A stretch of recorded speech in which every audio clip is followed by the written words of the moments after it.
La primera vez que se menciona la palabra altar en la Biblia fue en Génesis capítulo 8, verso 20. Y edificó Noé un altar a Jehová, y tomó de todo animal limpio y de toda ave limpia, y ofreció holocaustos en el altar. Vemos aquí que Noé edificó un altar al Señor y tomó animales y los ofreció en sacrificios sobre ese altar que había edificado. Y la palabra altar viene del hebreo 4196 según la concordancia Strong, la cual es Mizbeach, de 2076, la cual significa altar, sin ninguna otra definición. Pero tiene su raíz en la palabra 2076, como ya he dicho, Sabach, que es matar un animal, por lo general en sacrificio, ofrecer, sacrificar, víctima, degollar, matar. Y para esto es el altar, para matar un animal en sacrificios a Dios, derramando su sangre y quemándolo en el fuego. Pero Dios dio reglas de cómo debería ser el altar, en la cual se presentarían holocaustos para el Señor. En el libro de Shemot, la cual es Éxodo capítulo 20, verso 24, dice: altar, o sea Mizbeach, de tierra harás para mí, y sacrificarás sobre él tus holocaustos y tus ofrendas de paz, tus ovejas y tus vacas, en todo lugar donde yo hiciere que esté la memoria de mi nombre. Vendré a ti y te bendeciré, y si me hicieres altar de piedras, no lo labres de cantería, o sea que no pueden ser talladas o cortadas, porque si alzares herramientas sobre él, lo profanarás. Esto es verdaderamente lo que fue un altar y cuál era su uso. Pero se nos ha enseñado por medio de tradiciones que el lugar donde está parado un predicador en un lugar de reunión es un altar, la cual es un error porque no lo es, y esto hace un efecto negativo en nuestras creencias basadas en mitos y fábulas de hombres que no aprovechan para nada a nuestra verdadera fe genuina hacia Dios. Más bien muchos utilizan estos términos en ignorancia tradicional y otros vilmente para manipular. En cambio, el lugar de un predicador, pastor o quien sea que predica o enseña se llama púlpito, que en el diccionario de la RAE, según sus siglas Real Academia Española, significa plataforma pequeña y elevada con antepecho y tornavoz, que hay en algunas iglesias para predicar desde ella y hacer otros ejercicios religiosos. Este es el verdadero significado del púlpito, el mal llamado altar. Pero volviendo a la palabra de Dios, la Biblia enseña que Dios mandó a construir un altar de madera de acacia cubierto con bronce para el tabernáculo. Éxodo 27:1 dice: harás también un altar de madera de acacia de 5 codos de longitud y de 5 codos de anchura. Será cuadrado el altar y su altura de 3 codos, y le harás cuernos en sus 4 esquinas. Los cuernos serán parte del mismo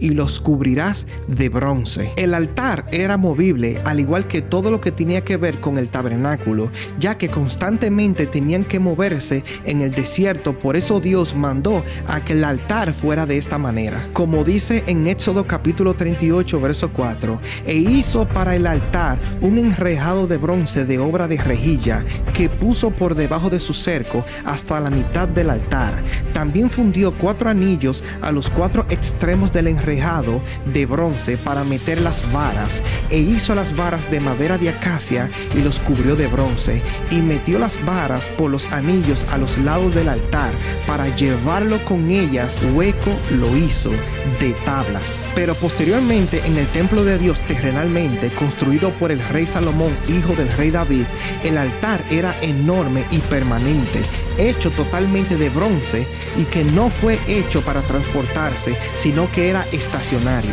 En 2 de Crónicas capítulo 4 verso 1 dice: hizo además un altar de bronce de 20 codos de longitud, 20 codos de anchura y 10 codos de altura. Ya hemos visto los altares que se habían hecho en diferentes tiempos, y todos eran con el propósito de sacrificar animales, como ya hemos leído, en adoración al Dios vivo y expiación de los pecados del pueblo, tipo de Jesucristo. Pero también había otro tipo de Mizbeach, o sea altar, que era para el incienso, cubierto de oro puro, que estaba tanto en el tabernáculo como en el templo de Dios. En Éxodo capítulo 30 verso 1 dice: harás asimismo un altar para quemar el incienso, de madera de acacia lo harás. Su longitud será de 1 codo y su anchura altura de 1 codo, será cuadrado y su altura de 2 codos, y sus cuernos serán parte del mismo, y lo cubrirás de oro puro, su cubierta, sus paredes en derredor y sus cuernos, y les harás en derredor una cornisa de oro.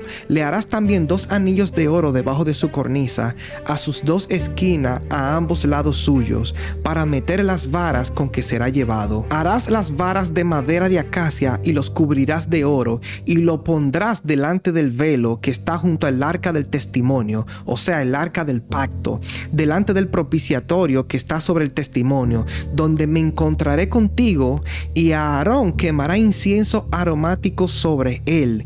Cada mañana, cuando aliste las lámparas, los quemará, y cuando Aarón encienda las lámparas al anochecer, quemará el incienso, rito perpetuo delante de Jehová por vuestras generaciones. No ofreceréis sobre él incienso extraño, ni holocausto, ni ofrenda, ni tampoco derramaréis sobre él libación. Y sobre sus cuernos hará Aarón expiación una vez en el año con la sangre del sacrificio por el pecado para expiación.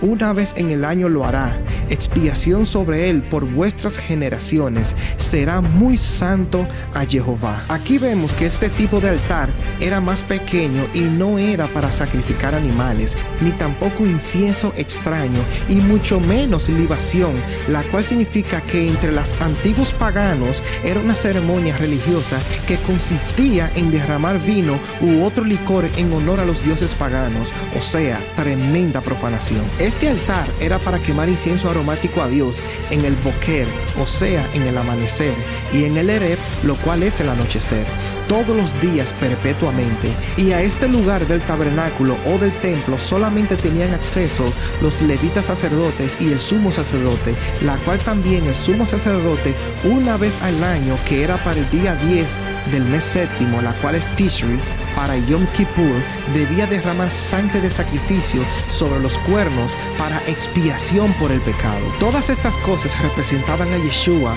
como el plan de salvación de Dios para la humanidad. Ahora bien, ¿es correcto decirle altar al púlpito de un lugar de reunión? No es correcto, pues no es un altar, y ya hemos enseñado lo que es realmente un altar, o sea, un misbeach en el hebreo. Si comenzamos llamando las cosas por su nombre y en su contexto, podemos seguir reformando las cosas a su estado original, como fue escrita e inspirada la palabra de Dios, la cual está en la Biblia, y así mismo romper con toda fábula religiosa tradicional que para nada aprovecha. Ahora tenemos un altar donde presentamos sacrificios vivos delante del Señor por medio del sacrificio de Yeshua, o Jesús llamado el Cristo, por medio del derramamiento de su sangre de un cordero sin mancha y sin contaminación, para perdón de nuestros pecados y santificación por el Espíritu de Dios, pues está escrito, Romanos 12:1, así que hermanos, os ruego por las misericordias de Dios que presentéis vuestros cuerpos en sacrificio vivo,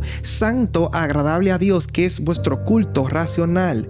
El raciocinio, ahora nosotros somos el altar donde presentamos a Dios nuestros cuerpos en sacrificio vivo y santo y agradable como olor fragante a Dios. No os conforméis a este siglo, del griego aion, que significa mundo, edad o era o corriente de este mundo, sino transformándonos por medio de la renovación de nuestro entendimiento, para que comprobemos cuál sea la buena voluntad de Dios, que es agradable y también perfecta. Así que nosotros somos ofrendas para el altar que es Cristo, y nosotros somos la iglesia, nosotros somos el templo de Dios, en el cual el Espíritu de Dios mora en nosotros, pues escrito está, 1 Corintios capítulo 3 verso 16, ¿no sabéis que sois templo de Dios y que el Espíritu de Dios mora en vosotros?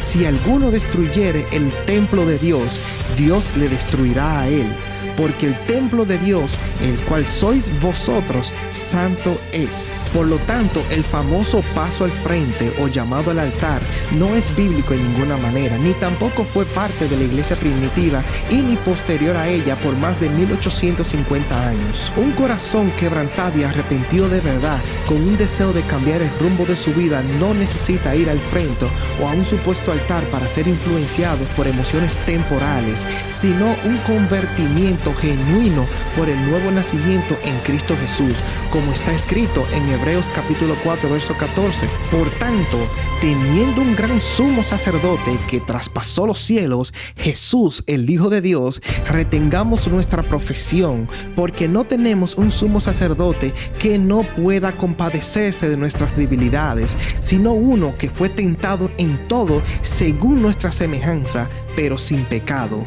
Acerquémonos pues confiadamente al trono de la gracia para alcanzar misericordia y hallar gracia para el oportuno socorro. Así que ahí mismo donde usted está ahora, ábrele su corazón al Señor e invítelo a su vida, creyendo en su corazón, dando frutos de labios que alaben su nombre y levantando manos santas al Señor, dando frutos dignos de arrepentimiento. Como dice en Romanos 10:6, pero la justicia que es por la fe dice así: no digas en tu corazón, ¿quién subirá al cielo? Esto es para traer abajo a Cristo. ¿O quién descenderá al abismo? Esto es para subir a Cristo de entre los muertos. Mas ¿qué dice? Cerca de ti está la palabra, en tu boca y en tu corazón.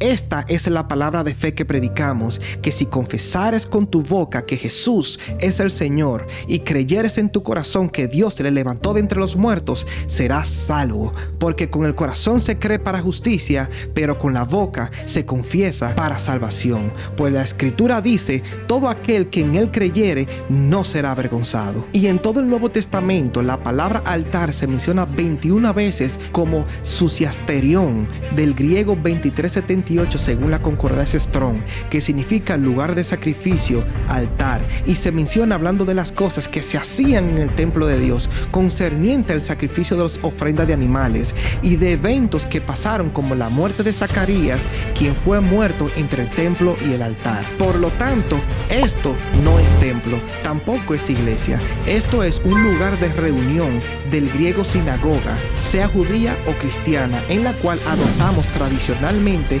para reunirnos nosotros como iglesia, porque nosotros somos la iglesia, el cuerpo de Cristo, columna y baluarte de la verdad, y ni las puertas del Hades prevalecerán contra ella. Hasta aquí la enseñanza de lo que es un verdadero altar y su significado, para que ya no pongamos los ojos en las cosas de esta tierra, ni en los hombres, y mucho menos en falacias lógicas que los estratagemas emplean como artimaña del error para manipular y engañar, y otros por ignorancia, porque es más fácil seguir una tradición que estudiar la palabra de Dios para conocer la verdad, como dijo nuestro rabí y maestro Jesús a los discípulos que habían creído en él en Juan 8:31.